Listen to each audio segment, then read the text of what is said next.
Bien, señores, muchísimas gracias. Me encuentro acompañada en este momento del señor Enrique Ubieta, un ciudadano cubano que es el director de la revista Cuba Socialista del Partido Comunista Cubano. Saludos y bueno, supongo que esto para ustedes son días muy difíciles. Son días difíciles que por supuesto sabíamos que vendrían en algún momento, pero que de cualquier manera nos toma desprevenidos. Es decir, es difícil planificar ese tipo de pérdidas. Aunque Fidel no estaba en el gobierno en funciones, quiero decir, era una presencia. Sabíamos que estaba ahí, que estaba con nosotros velando de alguna manera, y de repente apareció una reflexión de él, un artículo en el periódico donde puntualizaba sus opiniones, y casi siempre era para poner las cosas en su lugar, ¿no? Es decir, yo creo que ese saber que estaba ahí nos hacía más fuertes. Si usted fuera a explicarle a los dominicanos el legado de Fidel y lo que significaba Fidel Castro para este pueblo, cuando uno ve en las calles a la gente que llama Fidel, Fidel, Fidel, y explicar eso dentro de un contexto de un país como el mío, que quizás no se comprenda casi una devoción por un hombre. Yo creo que es un hombre que primero nunca hizo culto de sí mismo. Es decir, no hay un solo monumento a Fidel en este país.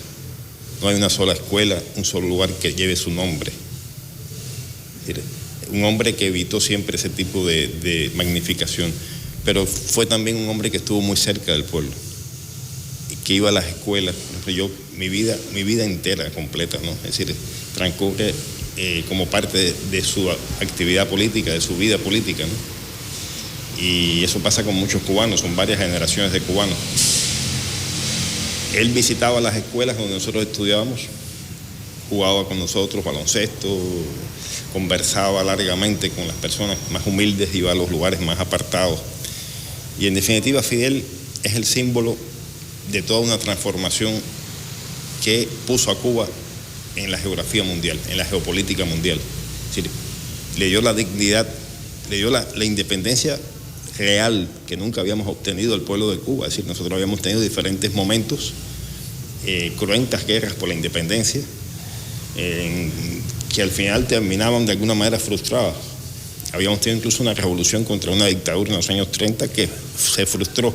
Es decir, la única revolución auténticamente victoriosa fue la de Fidel, y fue una revolución que le devolvió la dignidad a los cubanos.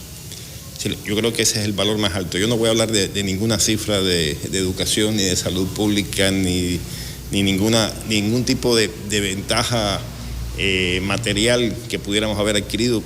Me refiero únicamente a ese pequeño y gran dato de la vida de un ser humano, que es la dignidad. Es decir, los cubanos somos mucho más dignos, hemos aprendido de alguna manera a vivir con ellos, con esa dignidad, y nos es muy difícil renunciar a ella. No lo vamos a hacer nunca, ¿no?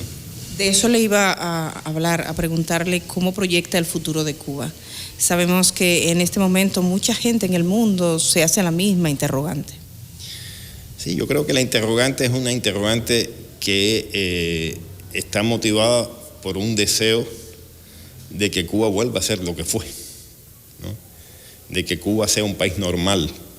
Y esa normalidad a la que me refiero no es una normalidad venturosa, es decir, es la normalidad de las grandes desigualdades, es la normalidad de la dependencia económica y por tanto política, es la normalidad del sojuzgamiento, ¿no?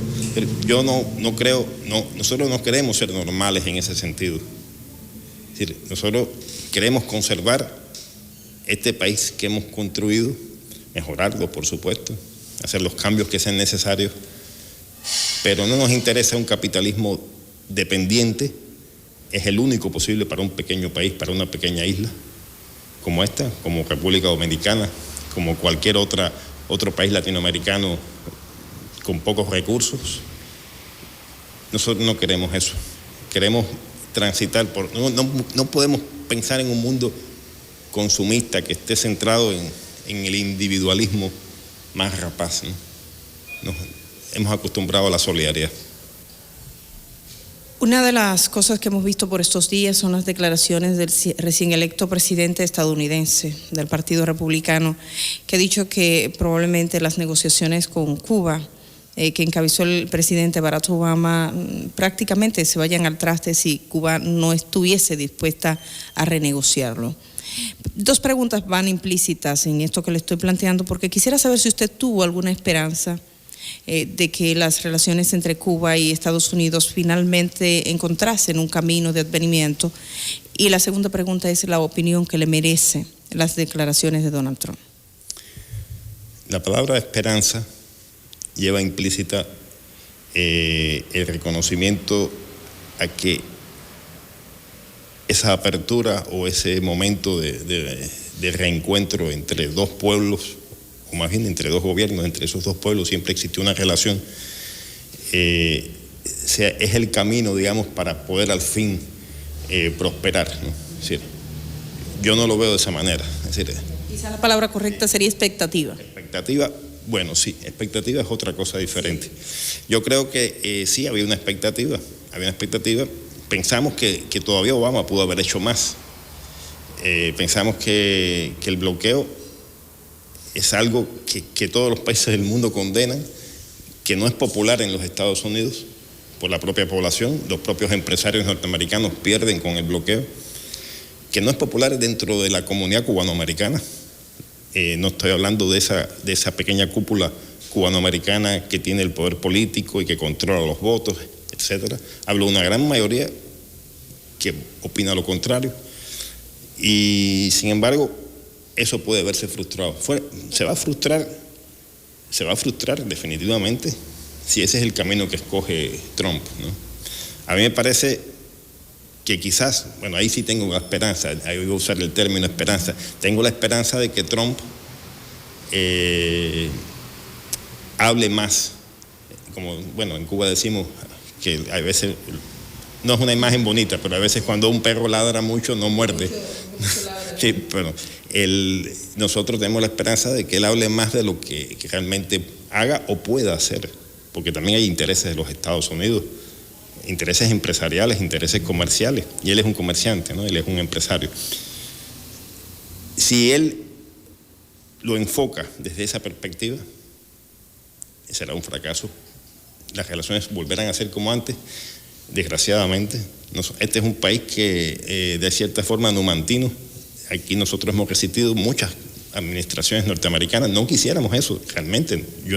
Nadie quiere una confrontación, nadie quiere vivir con las carencias que nosotros todavía vivimos, pero quizás él no entienda que el camino para la reconciliación no pasa por la fuerza. Con Cuba no se vale. Con Cuba no se vale. Bueno, nosotros le agradecemos profundamente que usted haya aceptado conversar para los dominicanos y dominicanas. Creo que Fidel Castro, que visitó 2 veces República Dominicana en visita oficial, además usted mismo estuvo en ese mismo escenario que es en Baní, sí, porque es la cuna de Máximo Gómez. Por supuesto, ¿no? Yo estuve, te diré que estuve en el centenario de la firma del Manifiesto de Montecristi. Sí. Fui con Eusebio Leal, un historiador cubano. Exactamente, y estuvimos en Santo Domingo, obviamente, estuvimos en Baní, un acto precioso, y después fuimos a Montecristi, también hubo un acto en Montecristi, ¿no? Ese viaje lo recuerdo con mucho cariño. En República Dominicana me siento como en Cuba, realmente. Eso pasa. Yo creo que de parte y parte. Gracias por estar con nosotros, al señor Ubieta, y nosotros regresamos a nuestros estudios.